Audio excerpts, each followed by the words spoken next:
Baik, Assalamualaikum warahmatullahi wabarakatuh. Kembali lagi bersama saya Badrus Soleh, mahasiswa Institut Agama Islam Syarifuddin dari Fakultas Tarbiyah dan Program Studi Pendidikan Agama Islam. Saya di sini akan menyampaikan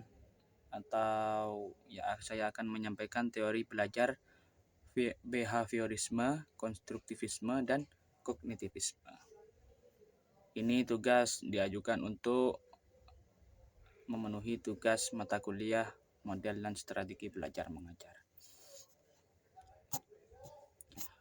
Oke, yang pertama yaitu teori belajar behaviorisme, konstruktivisme, kognitivisme. 3 teori utama dalam bidang pembelajaran dan psikologi pendidikan adalah behaviorisme, konstruktivisme, dan kognitivisme. Masing-masing teori ini memiliki definisi, prinsip, dan implikasi yang berbeda dalam proses belajar mengajar. Yang pertama yaitu definisi teori belajar behaviorisme. Yang pertama yaitu pengkondisian. Teori behaviorisme menekankan pada pembentukan perilaku melalui pengkondisian stimulus respon. Seperti itu.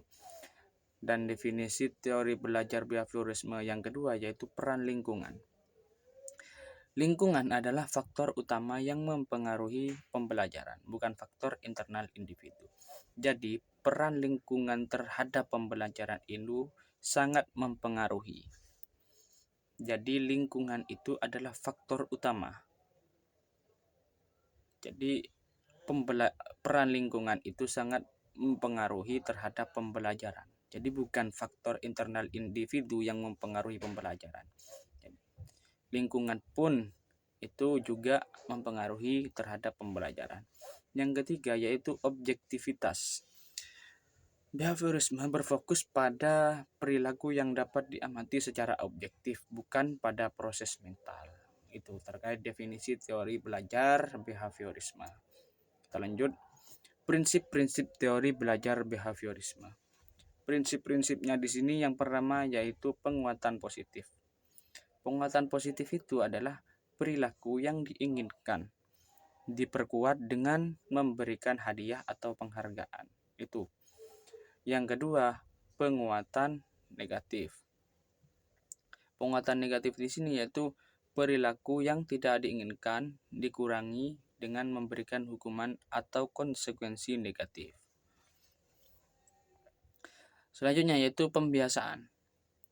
Pembiasaan belajar terjadi melalui pengulangan dan pembiasaan terhadap stimulus respon tertentu. Selanjutnya yaitu generalisasi. Respon yang terbentuk dapat diterapkan pada situasi yang serupa. Itu terkait prinsip-prinsip teori belajar behaviorisme. Selanjutnya yaitu definisi. Definisi dari teori belajar konstruktivisme.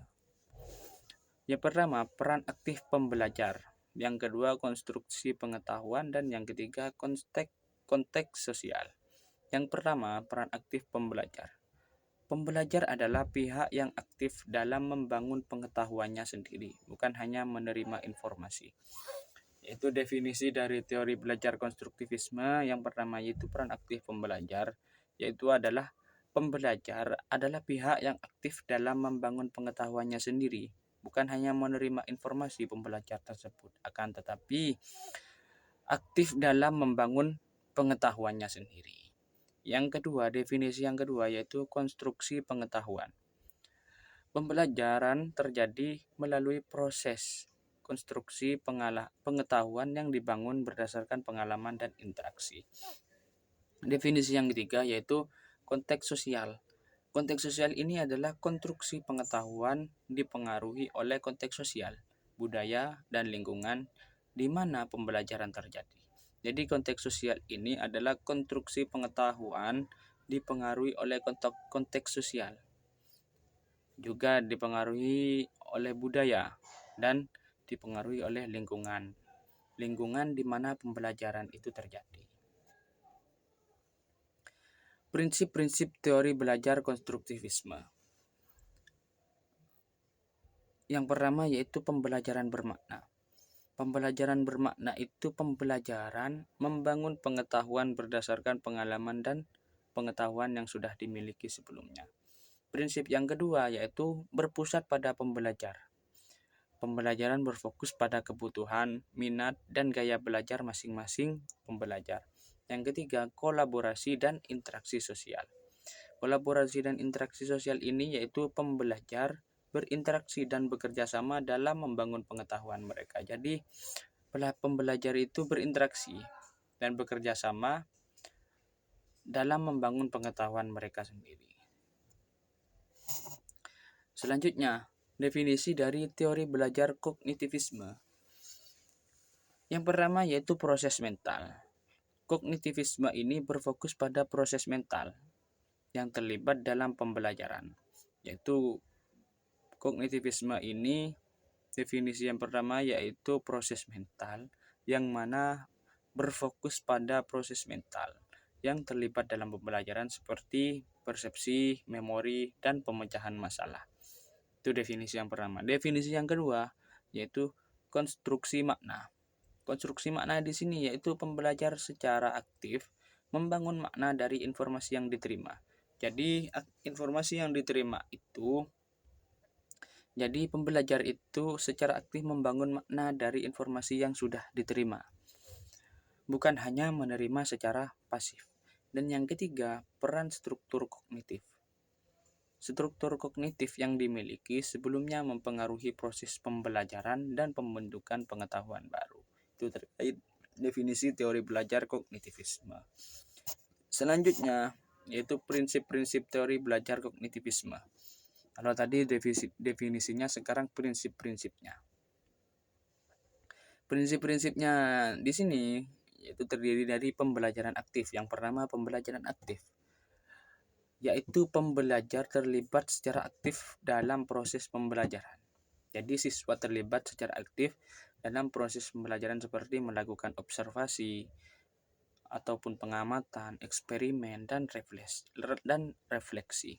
Itu prinsip teori belajar kognitivisme yang pertama, pembelajaran aktif, yaitu siswa terlibat secara aktif dalam proses pembelajaran. Seperti contoh observasi. Jadi siswa itu melakukan observasi, siswa itu melakukan eksperimen ataupun pengamatan, dan juga siswa itu melakukan refleksi. Prinsip yang kedua yaitu penemuan dan pemahaman. Penemuan dan pemahaman ini yaitu pembelajaran berfokus pada penemuan dan pemahaman konsep-konsep baru. Bukan cuma menghafal informasi. Yang prinsip yang ketiga yaitu struktur kognitif. Struktur kognitif ini adalah struktur kognitif pembelajar mempengaruhi cara mereka memproses dan mengintegrasikan informasi baru. Dan prinsip yang terakhir, yang keempat, yaitu transfer pembelajaran. Pembelajar dapat menerapkan pengetahuan dan keterampilan yang diperoleh dalam situasi baru. Yaitu pembelajar dapat menerapkan pengetahuan dan keterampilan yang diperoleh dalam situasi baru. Jadi siswa itu dapat menerapkan pengetahuannya dan juga keterampilannya yang sudah diperoleh dalam situasi baru itu. Itulah prinsip-prinsip teori belajar kognitivisme. Di antaranya adalah pembelajaran aktif, penemuan dan pemahaman, struktur kognitif, dan juga transfer pembelajaran. Perbandingannya dan implikasinya dari ketiga teori belajar tersebut adalah yang pertama, behaviorisme. Behaviorisme ini belajar sebagai perubahan perilaku yang dapat diamati. Selanjutnya, konstruktivisme, belajar sebagai konstruksi pengetahuan oleh pembelajar. Dan yang ketiga yaitu kognitivisme. Kognitivisme di sini yaitu belajar sebagai proses mental internal. Itu perbandingan dan implikasi ketiga teori belajar. Selanjutnya dari behaviorisme yaitu peran lingkungan dan pengkondisian. Kalau dari konstruktivisme yaitu peran aktif dan konstruksi makna oleh pembelajar. Kalau dari kognitivisme itu peran struktur kognitif dan pemrosesan informasi. Selanjutnya yaitu dari behaviorisme, implikasi.